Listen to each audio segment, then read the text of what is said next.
Well, it may surprise you, there was once a time when people had to spend most of the day outside. This dark age is known as all of human history before the Industrial Revolution.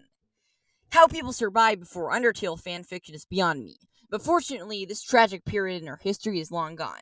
However, I recently discovered something troubling. In Minecraft, you can't have an Industrial Revolution. Or so I thought. See, in Minecraft, you can do pretty much anything you want with enough imagination. This is why it's so popular among YouTubers, as it lets them pretend that they have a job. So with this in mind, I realized that if I wanted to start an industrial revolution in Minecraft, all I had to do was start it myself. So with my capitalist determination ready, I load up my Minecraft world. The first step to start an industrial revolution is to be British. You may question this, but so far 100% of all industrial revolutions have been started by the British, which seems like a pretty good indicator. Unfortunately, Minecraft doesn't have tea. How can I possibly be British without access to tea? Huh. I really thought that the big obstacle would appear at the end of the video, but I guess it ends here. Wait a minute! Tea is basically just water with plants in it, and I can make awkward potions by infusing netherwort into water. It seems I do have a way to make tea. There it is. I can already feel the British energy running through me. Now you may ask a very important question. Wars Detective, are you going to speak in a British accent for the rest of the video? Well, dear viewer, as funny as that would be, I'm afraid that if I were to do that, I'd probably end up on the wrong side of someone's electric tea kettle. So now that I'm finally ready, I can start an industrial revolution. I've chosen to start it here in this village, because if I want development, then of course I need a source of cheap labor. What, you think I'm going to actually work the coal mines myself? As we all know, industrialization started with coal, so the first thing you need to do is to build a coal mine. This isn't too difficult, given that, unlike the real world, Minecraft is kind enough to auto-generate them for you. So I send my villagers to work in it. Then I build some blast furnaces to quickly process all of our new resources. Now we have to be careful with these resources, because first you give the peasants some iron, and next thing you know, they're demanding workplace safety and employee rights. So instead, I'm just going to use the iron to make tools so we can increase our output. Huh. It seems the blacksmith is angry that my mass-produced tools have put him out of business, and he's writing pamphlets about the evils of industrialization.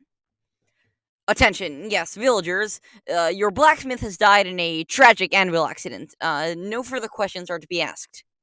Well, it's nighttime, and while I would let the villagers keep working in the coal mines, the greatest musical piece of all time strictly forbids mining at night, so instead I guess I'll just have to let them sleep. Well, that's weird. It seems like the villagers don't like my government very much. In fact, they seem to be protesting. We can't have this. We need some way to maintain unity. And as we all know, nothing unites people quite like hating those who are different. So to prevent civil unrest, we'll be blaming all our problems on the other nearby villages. Attention! Look at our evil neighbors. They've been, they've been secretly plotting to destroy us because they're jealous of our greatness. Well, that seems to have worked. Everyone seems pretty angry at our enemies. A bit too angry, actually. They're starting to make weapons. But we don't really have enough resources to go to war. If only we had more manpower. Wait a minute! Some people may say that making children work in the coal mines is cruel or illegal or whatever, but remember that kids actively choose to mine in Minecraft, so really they must like it. Alright then, our army is ready. We finally built enough iron golems to go to war. Let's go. Come on, attack them. It seems the iron golems are programmed not to attack villagers. What? You're supposed to attack them, not me. Who knew the soldiers would rebel after I gave them terrible conditions and used corporal punishment? Well, great. Now I have to defeat both my enemy's army and mine. Fortunately, I've made some iron armor and explosives. Figuring out how to defeat an entire army by myself might sound difficult, but fortunately, the Geneva Convention hosts no shortage of strategies for scenarios like this. Now, iron golems are a lot like YouTube commenters, in that they're extremely aggressive but not very intelligent.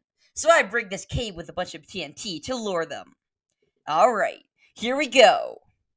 Now, it's time to go boom. Well, that was a mess. But at least the villagers can't resist now, which means that it's time to install a regime. To consolidate our power, we'll have to plant our flag everywhere. I really didn't have one before this, but I think that one with the creeper face is a very good description of our history.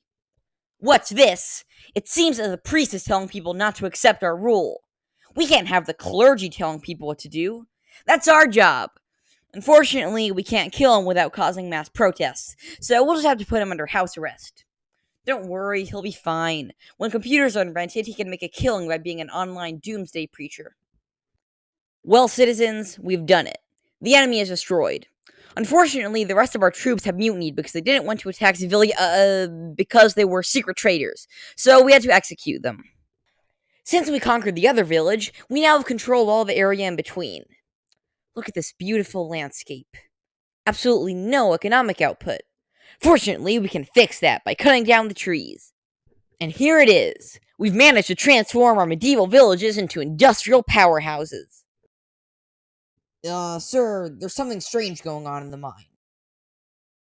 Alright, what's going on here? Wait a minute. Where are our workers? Oh no! It's the League of Legends player! Wait, no, it's a warden. It seems that we dug too deep and accidentally unleashed him. Well, we're lucky that our workers didn't have insurance. I have been unleashed by your endless greed for resources and am here to destroy your village for your crimes against nature. Oh no! Guards! Get him!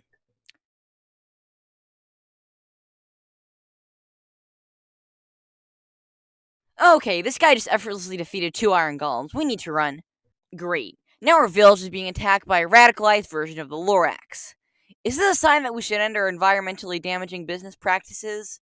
Well, a wiser man might say so, but I'm the Wars detective. And if the American military has taught me anything, it's that the best way to deal with threats like these is the use of overwhelming force, which means that it's time. I hope I won't have to resort to this, but there's no other option. We must unleash the British Wars detective. I've been keeping an extra supply of tea for if this became necessary, and it's finally time.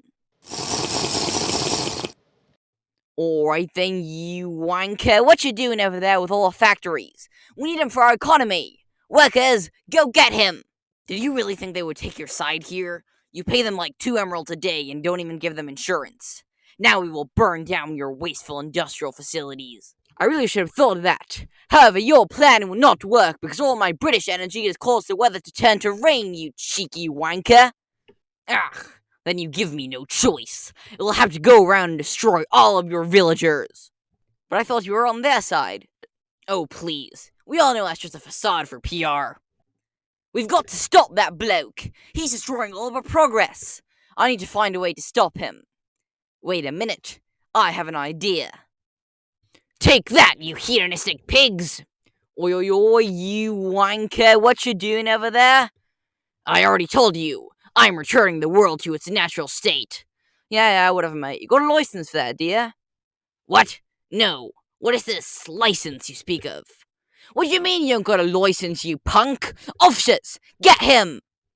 Excellent. With my British powers, I can summon hundreds of officers if someone doesn't have a license. Take that, you oversized Lorax wannabe. Wait, where's my British accent? It seems the effect of the tea ran out. Well, half our citizens are dead and our factories have been completely destroyed. But looking at our village has made me realize something. None of this truly matters. Because the real Industrial Revolution is the plants we destroyed along the way.